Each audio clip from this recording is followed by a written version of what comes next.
Welcome in then to the latest edition of Extra Time. Craig, would you rather play in the current Spurs side or the current Manchester United side? Spurs. Spurs? All day, every day.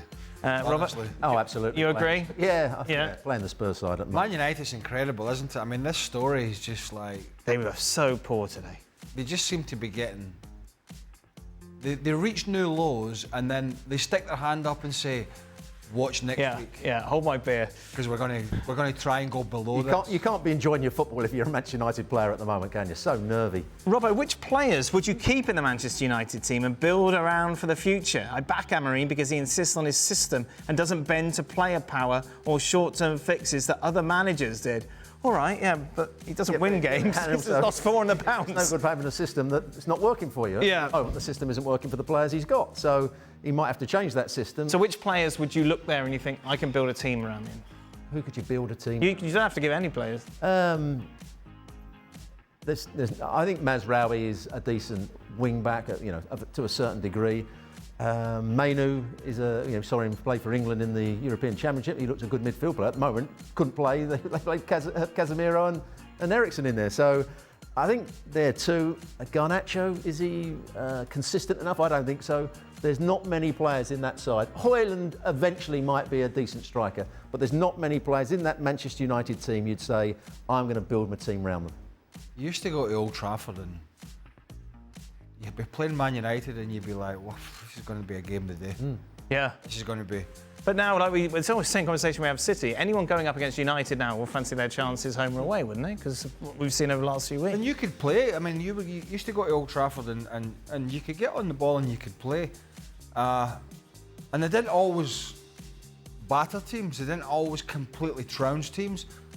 But even when it wasn't a great Saturday afternoon or whatever it was for them, you still had a fight, with no matter who it was, with Pallister and Bruce at the back and Dennis Irwin and Schmeichel. You just go through it. I mean, they didn't have to outplay you. You knew it was going to be a fight and a battle, and it's nothing now, is it? It's just... and what we say, can't build it. You got Harry Maguire, who is the England centre-half at the European Championship.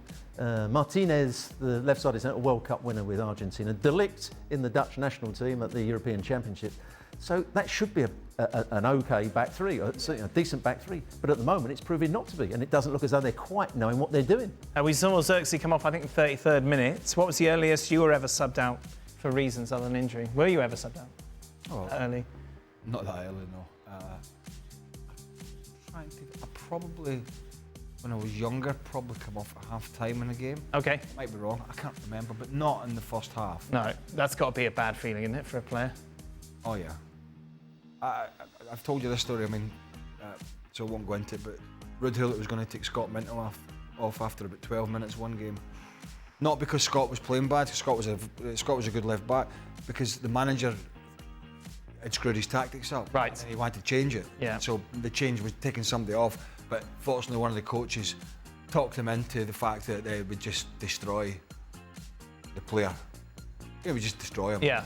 Confidence-wise. I mean, Xerxes probably knows already that he shouldn't. I say he shouldn't be there. He's not good enough to be there, is he? I mean, that's who signed him in the summer. Well, exactly. You know what I'm saying? Yeah, exactly. That's another questionable recruitment by United. Robbo? No, I don't think I was hardly ever substitute until it was the sort of when I was younger, maybe 80th minute, something like that. Oh, you boys. But I have taken a player off after about 15 minutes myself. Oh, who was that? It was I was Wimbledon reserve team manager. Yes. Player. He was a good young player, and asked him to play a role in the team that he didn't quite want to play. And he didn't go where I told him to play. So he did what he wanted to do. Right, OK, either play there or you come off. And he's carried on doing something else. Off you come. And what was the conversation like after that with him? He said sorry and apologised. Was this a player on to play, or was it a player that never made it? I think he played several games in the first team at Wimbledon. But yeah, in fact, it was Robbie Earl's last game as a footballer. That game, it was Watford versus Wimbledon reserve, right. and Robbie Earl scored a goal, yes. and the goalkeeper collided with him and damaged his kidney, and Robbie Earle never played again. You're telling me that's how Earle went out? That was it. That's how Earle went out. The last game. There we go. Was it his pancreas, I think, maybe? Yeah, I think so. Yeah, but it was a collision with the goalkeeper. He scored the goal.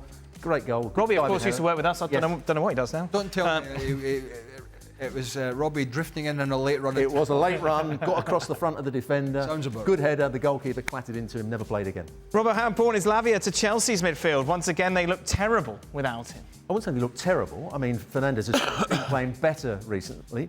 Caicedo's been excellent. I think he really has come to the fore this season. Lavia gives them that little bit of dynamism. Enzo Fernandes, I'm not quite sure. I still think he's been playing okay. But what is his main attribute? Is he a ball player? Is he a runner? Is he a good defender? He's a bit of everything without being magnificent at any one of those things.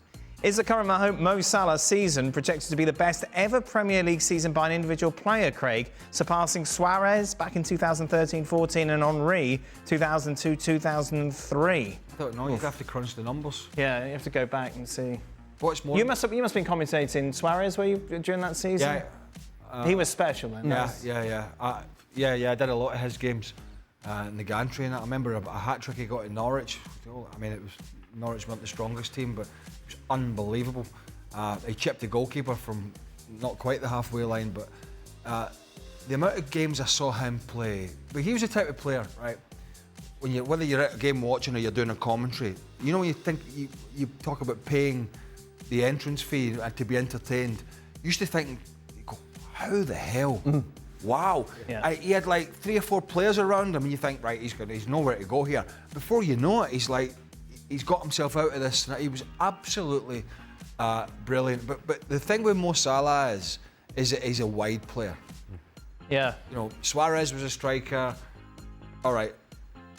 Thierry Henry Would drift out wide, but he'd still be a centre forward. Didn't sign as a striker initially, but Wenger turned him into one who played predominantly through the middle. But Mo Salah is clearly, to do it from the wide position is even more impressive. Robbo, Pep Guardiola signed Calvin Phillips, Matheus Nunes, whilst allowing Lavia, Palmer, Morgan Rogers, Liam Delap and Harwood Bellis to leave. Isn't he responsible for the sorry state of the squad? To a certain degree, you don't know whether he made the decision on these young players. I'm not going to play them in the first team. They're not going to be quite good enough for me. Just take us through how that decision. Would there be a group like the head of the academy, yes. So the academy director, the chief executive, the football director, and the manager has to be involved as well. Do we think this player? So somebody's made an offer for this player. Yes. Do we think it's worth it? Can we make a profit on him, or do we think in 3 years' time he's going to be one of our star players? So Pep Guardiola must have said, I don't think he's going to be good enough for us, or he's not going to be in my first team for the next couple of years, so let's make some profit on him. So he's probably helped make that decision on several players. And at times, and we've seen it over many, many years, managers have made poor decisions about players. But the player still might not have been successful at Man City because it might not have suited his style and what he wanted from that player. They go somewhere else and they're a different sort of player altogether. So it's like Liam Delap, though. You know, as good a player as he is, when you look at the big picture, both from him and his family and the club, they've got Erling Haaland, and at the time they had Julian Alvarez. So that's where you have to make these decisions. I think the bigger issue here is, or one of the bigger talking points, is not who they've let go, as much as how is he allowed, or how have some of these top players like Phil Foden been allowed to slip into this sort of elongated loss of form? And why can't you do something about it? That's you know, when we talk about coaching, making players better, then he has made a lot of players better, but a lot of these players now are struggling a little bit. So is it not his job to pick them off the floor and run again? I think that's a bigger issue. I mean, and also, the player that never gets mentioned at the moment, Jack Grealish. Sure. They bought him for a world record, or a Premier League record, or whatever it was. And he obviously doesn't fancy him anymore. And he's not been good enough. Hasn't scored in the Premier League, hasn't scored in the Premier League. What do you think of Jeremy Doku? I mean, he's frustrating. But at least That he would goes be past them. Yeah, if I was saying Doku or Grealish, I'd play Doku every week. Grealish, I don't know what Grealish gives Manchester City. When he comes on, he goes Yeah, but two he did steps have forward that and then very plays good it back to the The fullback. year they won the Champions League and the league, he had his best season. Yeah. I'm not a Grealish fan. I don't see if he's going to. I could see him playing in a number 10 role where he played for England against the Republic of Ireland, but I don't see him as a left winger or a left-sided midfield player. I don't know why you're the expert on this, but it's addressed to you, Robbo. Are we about to see the most busy winter transfer window? Looks like each team is missing a very important player through injury or just missing a certain player to be balanced. But we're always told that there's never any good signings. I know Van Dijk signed, didn't he, in January? That one's Yeah, it was a good one. Yeah, but he went on strike, didn't he? At Southampton, yes. So a lot of players have to Down tools. false there. Down tools. That's it. It could be, but I'm not an expert, so I don't know why I'm asked that question. Yeah, there's lots of teams that need players, but he's finding the right one. Final question, enjoying Robbo in studio. How many suits has Robbo packed for this trip? Three. Three, there we are. And I'm on 6 times, so they get one twice each. There we are, lovely. I was disappointed you didn't wear a tie to dinner last night. No, I was out with you. Oh, that's fair enough. Are you wearing shorts? No, he wasn't. He looked very smart, and his wife looked even smarter. Oh, my goodness. Well done, Robbo. Both brownie points for you. That is it then. That brings us to the end of today's show. It's my last show of the year. Craig's as well. Should we say Happy New Year to people, Craig? I know you love... Not really. There you are.